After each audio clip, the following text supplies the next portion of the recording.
Breaking news! Malaysia natatakot sa ginagawa ng Pilipinas at Amerika. Bakit kaya? Ano ba ikinababahala nila? At yan ang aalamin natin sa JP Amazing Stories. Bago tayo magumpisa, baka pwede pa like ng video na ito. Malaking bagay na to sa aming mga content creators. Maraming salamat po. Sa pinakatimog na bahagi ng Palawan ay matatagpuan ang Balabac, isang lugar na maaring mukhang ordinaryong isla kapag tinignan sa map. Ngunit sa larangan ng military strategy, hindi laki ng teritoryo ang pinakamahalaga. Mas mahalaga kung saan ito nakapwesto.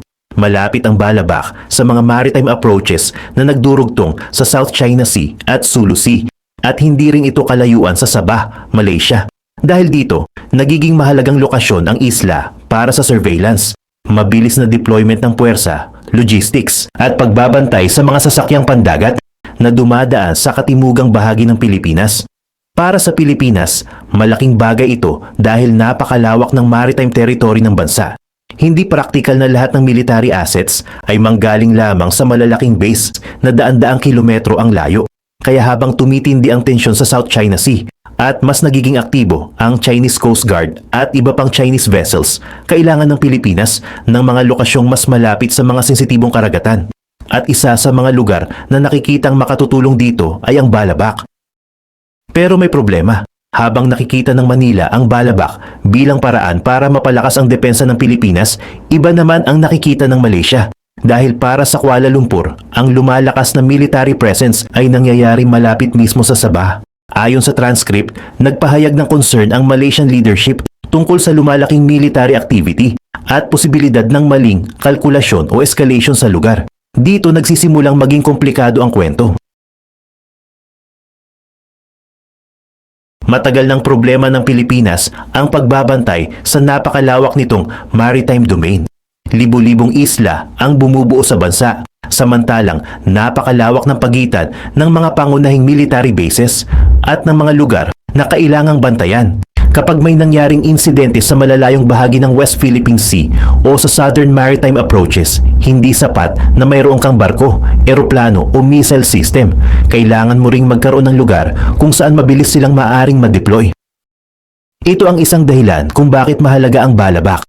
Ayon sa transcript, ina-upgrade ng Pilipinas ang military infrastructure sa lugar, kabilang ang airfield at naval facilities. Ang layunin ay magkaroon ng mas mahusay na surveillance, mobility at kakayahang mag-operate ng mas malapit sa mga strategic waterways. Simple ang military logic. Kung mas malapit ang iyong aircraft, ships at troops sa lugar na posibleng pagmulan ng problema, mas mabilis kang makakatugon. Halimbawa, kung may unidentified vessel na papasok sa isang mahalagang maritime route, mas madaling magpadala ng reconnaissance aircraft o patrol vessel kung mayroon ng forward operating location sa lugar. Dito pumapasok ang konsepto ng distributed military infrastructure. Sa halip na ilagay ang halos lahat ng resources sa iilang malalaking base, pwedeng magkaroon ng maraming mas maliliit ngunit strategic na lokasyon. Kung magkaroon ng krisis, hindi kailangang manggaling sa iisang lugar ang lahat ng puwersa.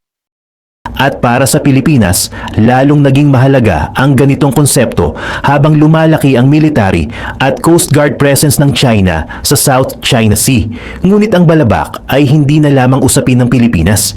Dahil kalaunan, pumasok na rin sa kwento ang Estados Unidos. Noong 2023, inanunsyo ng Pilipinas at Estados Unidos ang karagdagang 4 na lokasyon sa ilalim ng Enhanced Defense Cooperation Agreement o EDCA. Isa sa mga napiling lugar ang Balabac. Dahil dito, umabot sa siyam ang kabuuang EDCA locations na maaaring gamitin para sa pagpapalakas ng interoperability at defense cooperation sa pagitan ng Pilipinas at Estados Unidos. Mahalagang linawin na hindi nangangahulugan ng EDCA na pag-aari na ng Amerika ang Balabac. Hindi rin ito automatikong nangangahulugan na isa itong permanenteng American military base. Ang mas mahalagang bahagi ng arrangement ay ang access, infrastructure, logistics, exercises at interoperability. Ibig sabihin, kapag kinakailangan, mas madali para sa Philippine at American forces na magsanay at mag-operate ng magkasama. At dito nagbago ang strategic importance ng Balabac. Dati, pwedeng tingnan ang isla bilang simpleng Philippine military position. Ngunit nang mapasama ito sa EDCA, naging bahagi ito ng mas malaking network ng Philippine-American Defense Cooperation. Hindi lamang tanong kung may American troops doon. Mas mahalagang tanong kung kaya ba ang suportahan ng Balabac ang aircraft, troops, military vehicles, supplies, at iba pang kagamitan kung kinakailangan. Kung may runway, maaari itong tumanggap ng military aircraft. Kung may logistics infrastructure, maaaring magdala ng supplies. Kung may naval facility, maaaring suportahan ang maritime operations. At kapag pinagsama-sama ang lahat ng iyon, ang isang maliit na isla ay maaaring maging isang napakahalagang forward operating position.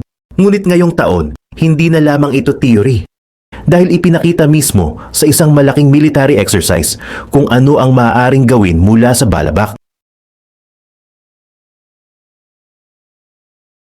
Noong Mayo 2026, naging mahalagang bahagi ang Balabac ng balikatan exercises. Ayon sa transcript, nagsagawa ng operasyon ang US Marines, US Army, Philippine Marines at Australian troops para i-secure at hawakan ang Balabac Airfield. Gumamit ng MV-22 Osprey aircraft para magdala ng mga puwersa sa isla. Kasabay nito, dinala rin ang HIMARS missile systems gamit ang Army watercraft. Napakahalaga ng demonstration na ito. Dahil ipinakita nito na ang Balabac ay hindi lamang isang runway na nasa mapa. Ipinakita na posible ang isang buong military sequence. Una, maaaring magdala ng troops sa isla. Ikalawa, maaaring i-secure ang airfield. Ikatlo, maaaring magdala ng long-range weapon system. At ikaapat, maaaring gamitin ang mga sistemang iyon bilang bahagi ng mas malawak na maritime operation. Nagkaroon din ng live fire integration laban sa simulated maritime targets. Sa madaling salita, ipinakita kung paano maaaring pagsamahin ang aircraft, troops, missile systems at maritime operations mula sa isang maliit ngunit strategic na isla. Ayon din sa transcript, binanggit sa US Army material na ang HIMARS operating mula sa Balabac ay maaring makatulong sa pagprotekta sa shipping na pumapasok sa Sulu at Celebes Seas. At dito, nagsimulang mas maging interesado ang ibang bansa dahil ang isang lugar na dating infrastructure project lamang ay nagpakita na maaari talagang suportahan ang mabilis na deployment ng long-range military capabilities. Para sa Pilipinas at Amerika, maaari itong tawaging deterrence. Pero para sa isang bansang malapit dito, gaya ng Malaysia, natural lamang na itanong, hanggang saan maaaring umabot ang kakayahan ng Balabac sa hinaharap? Ang malaking strategic driver sa pagpapalakas ng Philippine defense posture ay ang patuloy na pressure mula sa China sa South China Sea. Hindi ibig sabihin nito na lahat ng military infrastructure na ginagawa ng Pilipinas ay direktang nakatutok sa Beijing. Ngunit ayon sa transcript, ang lumalaking military at Coast Guard presence ng China ang nagtulak sa Manila na palakasin ang surveillance, logistics, mobility at maritime defense capability nito. Para sa Pilipinas, malinaw ang sitwasyon. Kung mas active ang China sa mga karagatang mahalaga sa Pilipinas, kailangang mas mabilis makakita at makaresponde ang Philippine forces. At para sa Washington, mahalaga rin ang pagkakaroon ng distributed locations kung saan maaaring mag-operate ang Allied forces. Pero kapag tiningnan ng Balabac mula sa Malaysia, ibang larawan ang makikita. Malapit ang isla sa Sabah. At kapag ang isang military facility malapit sa iyong teritoryo ay patuloy na nade-develop, natural na pagmamasdan mo yun. Para sa Manila, defense at deterrence ito. Para sa Washington, strategic access at interoperability ito. Pero para sa Kuala Lumpur, isa itong lumalaking military capability malapit sa Sabah. Ayon sa transcript, nagpahayag ang Malaysian officials ng concern tungkol sa posibilidad ng military miscalculation at escalation sa mga lugar na malapit sa Malaysia. Hindi ibig sabihin nito na naniniwala ang Malaysia na atakihin sila ng Pilipinas. Wala ring basehan sa source para sabihing inihahanda ng Pilipinas ang Balabac upang gamitin laban sa Malaysia. Ngunit may isa pang historical issue na nagpapakomplikado sa sitwasyon at iyon ang usapin ng Sabah. Matagal nang may historical territorial issue sa pagitan ng Pilipinas at Malaysia tungkol sa Sabah. Ayon sa transcript, muling pinagtibay ng Philippine Department of Foreign Affairs noong February 2026 ang Philippine claim sa Sabah. Mahalagang ulitin, hindi nito ibig sabihin na naghahanda ang Pilipinas na gamitin ang balabak laban sa Malaysia. Walang ganitong claim na suportado ng transcript. Ngunit sa military planning, hindi lamang kasalukuyang intensyon ang tinitingnan ng isang bansa. Tinitingnan din nito ang capability. Isipin natin ito sa simpleng paraan.